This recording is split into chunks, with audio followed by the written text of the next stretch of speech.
Hello, beautiful people, my Facebook friends and loved ones. Today's video is a public video on my profile, and the subject is you need teamwork to have a thriving relationship. So, what I'm going to talk about in this video are the 5 dysfunctions when teamwork is breaking down, how to know when teamwork is breaking down in your relationship, what that looks like, and we're going to talk about high high performing teams. We're going to talk about the 5 qualities or functions that you see working well in relationships where there is high performing, high quality teamwork. So, if you know, I have a Facebook group with 20,000 people, very active Facebook group. You're welcome to join, called Thriving Relationships. And I'm always thinking about thriving relationships. What does that mean to have a thriving relationship? So if you want a thriving relationship, you need teamwork. So I'm going to talk about what does it look like when you don't have teamwork, and what does it look like when you do have good, high quality teamwork. And I'm going to give you solutions. And if you're looking for solutions, by the way, if you're with me live, comment live, and if you're watching the replay, comment replay. But if you find yourself in a relationship or in your marriage where teamwork is suffering, then and you want solutions, on this Sunday, I've got a group coaching opportunity. It's a pay what you can group coaching opportunity. And there's a $10 donation request, so you can come for $10. You can bring your partner and you can work through the challenges that are happening in your relationship. Rather than sweeping it under the rug, work through it together. Or you can come by yourself and we will help you solve the challenges that you're having. So, today we're talking about teamwork. What does it look like when teamwork is not working? What does it look like when teamwork is working really well? Because teamwork makes the dream work. And why should you listen to me? Who am I? Why does this matter? Why should you listen to my input on this? For those of you who don't know, my name is Daniel Robertson. I'm a certified relationship coach, and in terms of my background, I have a degree in philosophy, I have a degree in law, I have a degree in conflict resolution. I was a professor of conflict resolution. I have been a professional mediator, and I've been a certified relationship coach. I've been a relationship coach for a handful of years. Okay, so I have some experience with what I'm talking about, and I can really provide you some expert guidance. On Sunday, what we're going to be talking about is my 4 step process that will help you resolve any relationship conflict that you have ever, ever, ever, ever. This is over 10 years, over a decade of experience. I've built into 4 steps to resolve any relationship conflict that you're having with your partner. So let's talk about teamwork. By the way, if you want to register for Sunday for that group coaching opportunity, the link is down in the comments, and you can register and you can show up. You can bring your partner, but we'll be there to support you.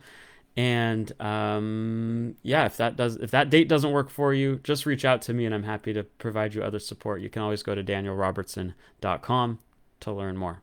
Okay, what are the 5 dysfunctions when teamwork is not working well? Because, and by the way, this is inspired by Patrick Lencioni's work. This is really based on his work. He's a thought leader, one of the best thought leaders on the subject of teamwork and high performing teams. So he does that in a organizational corporate context. I'm taking his same context, his same teaching, and talking about your romantic or intimate relationship or your marriage, because you want teamwork there too. So this is just wonderful, great insights that he shares with us that we can apply to our relationships. Okay, so what are the 5 dysfunctions? And what does it look like? I mean, we all get into a relationship with the idea of a partnership. What is a partnership? A partnership means we are working together toward a common goal. That is what a team is. And it can be confusing when you enter into a partnership and then one person in the partnership doesn't seem like, one or both, right? Both, but doesn't seem like they're really acting like a team. You're asking for your needs to get met, you're asking for your love language, you're making bids for connection, and they're like resisting. Or no, no, no, I'm not going to spend time with you. I'm going to go spend time with somebody else. Or I know this is important to you, but it's actually not that important to me. I'm going to go do what's important to me. Right? Why is that happening? It gets so confusing. Why did we enter into a partnership, into a relationship together, if you're not approaching this as a team where we are supporting one another? What's going on? All right, so let's get into the 5 dysfunctions. And if you're with me live, comment live. This is a public video, okay? If you want private videos and private support, you can join the Thriving Relationships Facebook group, but this one is public, so just fair warning. What are the 5 dysfunctions? Number 1 is selfishness. The top dysfunction is selfishness, when one person starts to prioritize their wants, desires, preferences over what is best for the relationship. Okay? What's up, Amanda? So you're prioritizing what you want over the relationship, what's best for the relationship. Okay, does that make sense? Some selfishness. That's the top level. And as we go, we'll go one layer deeper as to why these things, why this develops. Okay, so why does selfishness develop? What's happening? Well, the next layer deeper is a lack of accountability, because the partners are not holding each other accountable. And when they're not holding each other accountable, because they feel like, oh, I can't hold them accountable for some reason, maybe low self-esteem, maybe you feel like it's not your place, or they're not going to respond well. Then there's a lack of accountability and a lack of holding each other accountable, people don't follow through on what they said they're going to do.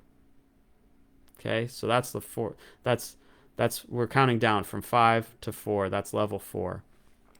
Level 3 below that. Why does this lack of holding each other accountable develop?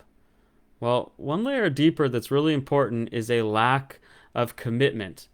Lack of commitment happens in relationships when one or both people are actually not fully committed to the relationship. And this happens for a couple of different reasons. One could be because when we enter into a relationship, we are entering into agreements together about how we are going to work together toward a common goal, which creating a loving, thriving relationship together. We're entering into agreements about how that's going to happen. Now, sometimes, and by the way, sometimes you need to talk about this actually openly when you do this, not just assume that things are the way you think they are. But we enter into these agreements, but sometimes a couple of things happen. Sometimes people are not honest about what they are actually intending to bring to the relationship, to the partnership. And other times people just don't know who they are. They don't know who they are. They don't know. They make commitments. They say, oh, yeah, I'm fully committed to this partnership, but they don't actually know themselves well enough to know that they are not able to follow through on what they're committing to. So either one of those could be the situation, but they're not authentically committed. There is a lack of commitment. So that's the 3rd level of dysfunction. Let's go to number 2, one level deeper. One level deeper is a fear of conflict. Why aren't we honest? Why aren't we truly knowing ourselves and really honest about what we're committing to and what we're able to follow through on? Well, a level deeper than that is a fear of conflict. So the fear of conflict is super common. I think the biggest reason why people fear conflict is because we assume that it has to be a fight or flight survival scenario, and we don't feel confident about our skills in those scary scenarios. But the good news is that you can learn conflict resolution skills. It's just a set of skills like riding a bicycle, or like writing or reading and writing. It's just a set of skills. Communication is a set of skills. Conflict resolution is a set of skills that anybody can learn. So people come with a fear of conflict because they think it's going to be really scary, and they think it's not going to go well for them. And that becomes a major problem in teams when there is a fear of conflict, because what do people do? They avoid the difficult conversations, or they just they really compromise and settle and fawn and accommodate, and they're not honest about what they really want, so they just avoid the difficult conversations, or they just give in and people please, right? Amanda says it's like riding a bicycle. Funny, because maybe it's not as easy as riding a bicycle, but you had to learn. You had to learn at one point. Okay. It's a set of skills. You can become skilled, and it just takes a little bit of work. Okay. The foundational level. Why are people afraid of conflict? Which they're afraid to have those difficult conversations and they want to avoid them or just kind of give in. Number one, the foundational problem when teams are breaking down is a lack of trust. It's a lack of trust. People feel like I cannot be open and honest about how I really feel and what I really think and who I really am. There's a lack of trust. There's a lot, because this isn't a safe environment to do it. I don't know if you're able to handle my truth. I don't know if you're able to handle what I'm afraid of your reaction. So there's a lack of trust. I don't know if you have my best interests at heart. Are you really going to take my best interests at heart, or if I'm really open with you, am I going to get hurt somehow? So there's a lack of trust. Okay, you got it? So this is when teamwork is breaking down in a relationship, is when there is selfishness, the partners are not holding each other accountable. There is a lack of commitment, there is a fear of conflict, and there is a lack of trust. Okay? And this is a foundational, it builds upon each other. So now you know what it looks like when teamwork is not working well in a relationship, and you know what dysfunctions to look out for. And if you want solutions, if you're experiencing that, you can come on Sunday. There's a link in the comments to register on Sunday, and we'll support you. It's pay what you can group coaching opportunity, $10 donation requested, super low cost. So let's talk about what are the qualities of a team that is functioning really well. So if you want to have a thriving relationship, you need teamwork. What are the qualities of a team that is working really well? So we're going to go through the 5 qualities of a team that is working well. Number 1, foundationally, has to be there, is trust. And this is vulnerability-based trust. Vulnerability, what does that mean? Oh, so I hear this. Vulnerability is a buzzword. Okay. It's important. It's important that you understand this. This means that I'm willing to be open. I'm willing to be really honest about what I actually think and how I actually feel and who I really am. I'm willing to be honest about that. And I'm going to open myself up to that. And I'm going to open myself up and expose who I really am to you. This is vulnerability-based trust, right? And I understand many people, you've had experiences where you've been vulnerable, you've been hurt, and you're like, I don't want to do that again because I'm going to get hurt. And all you can do is you see if the person can meet you where they are. We be discerning about who to be vulnerable with and who not to be vulnerable with. We test it out, see how people handle a little bit of vulnerability, and if they're not a safe person, then you don't go any further. Okay? The other element of this is that if you are the one who is more skilled in relationships than your partner, if you're the one who's more skilled, you might have to be the leader. And what does that mean? Leaders go first. You take a chance, you take a risk. You do. There's got to be risk involved, okay? So leaders go first. Number 2, so once you have that vulnerability-based trust established, where both people are able to be open and honest with each other, now high-performing teams that are working well, work through conflict together. What does that mean? We already said be honest. That's going to be super important. We're both showing up. We are getting out of our comfort zone. Even though it's difficult, even though it's going to be uncomfortable, we're going to work through this conflict together. And if you're not getting out of your comfort zone, you're not growing. So what we're talking about, thriving relationships. Thriving relationships are dynamic. They are alive and they are growing. So if you are not getting out of your comfort zone, you are not growing. Discomfort is not a bad thing. So you are working through conflict together. This is level number 2. That means you are actually getting to the root of issues, not sweeping things under the rug. And you've created culture where you say, this relationship is more important to me than the discomfort I feel when we have to work through difficult conversations and conflicts together. That is the culture that you create. Does that make sense? Level number 3 is commitment. So, what does that mean? How do we develop commitment? Commitment, one of the ways commitment is developed, again, by fostering that trust and honesty, is going to be really important.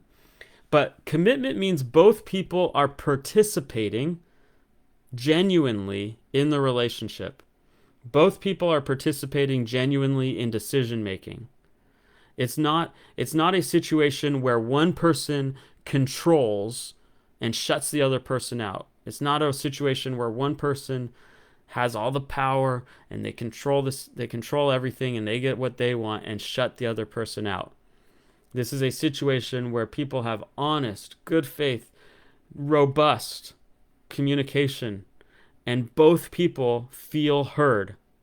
That's how we foster commitment. That's how we foster commitment. Both people feel heard. Both people are participating. Number 4, we're building highly effective teamwork in our relationship. Number 4 is we hold each other accountable, and we follow through on what we committed to.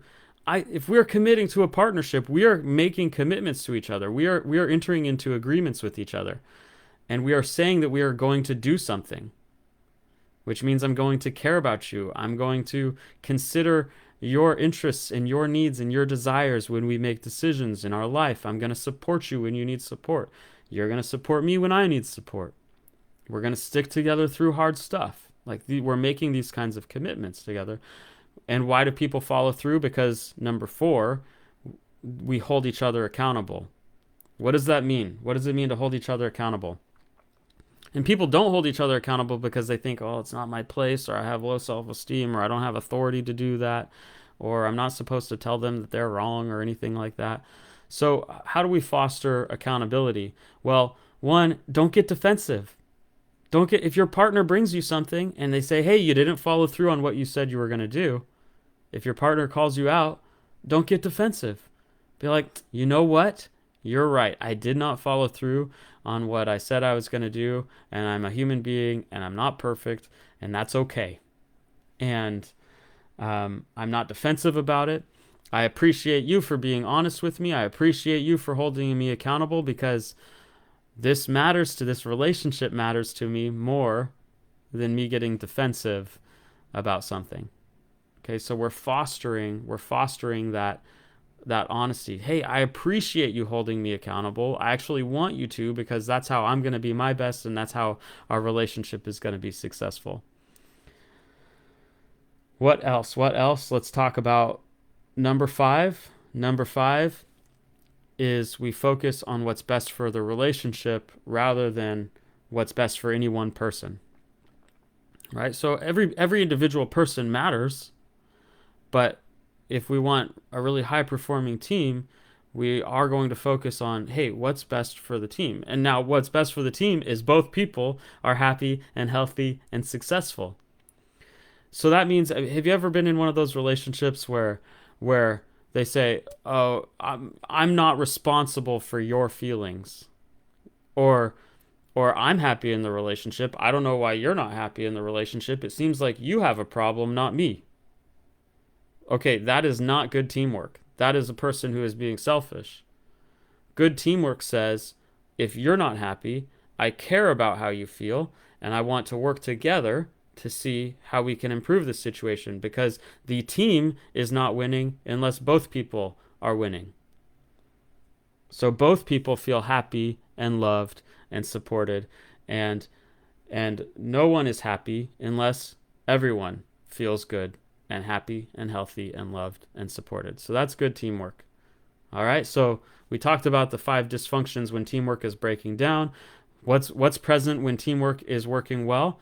Number 1, vulnerability-based trust. Number 2, you work through conflict together. Number 3, is commitment. Both people are committed. Both people are genuinely participating, and both people feel heard.